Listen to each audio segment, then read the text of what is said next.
ফাহমিন লিখে পকেটে করে যুদ্ধ করতে গেছে, শহীদ হয়েছে। যখন তাকে পাওয়া গেছে রক্তাক্ত এবং শহীদ হয়ে যাওয়ার পর তার পকেট থেকে এই রক্তাক্ত কবিতাটা পাওয়া গেছে। বাংলাদেশের পাঠ্যক্রমে এই কবিতা ছাড়া নতুন কোনো পাঠ্যক্রম হবে না। আমি আন্টির অনুমতি নিয়ে এই কবিতাটা ছোট কবিতায় আমি জাস্ট পড়ে তাদের কাছে ফ্লোর দিয়ে দিচ্ছি। আজ স্বাধীনতার পর কেন স্বাধীন দেশের ছাত্রের রক্ত ঝরল, কেন তাদের প্রাণ গেল,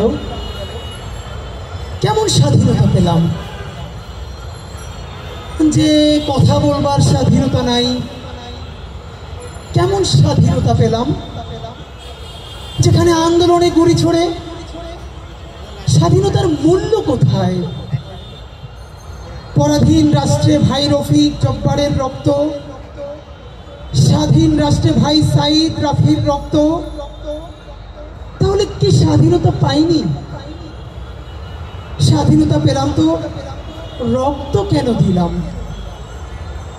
রক্ত দিলাম তোর স্বাধীন দেশে, তাই রক্ত দিয়ে আবার স্বাধীনতা আনবো।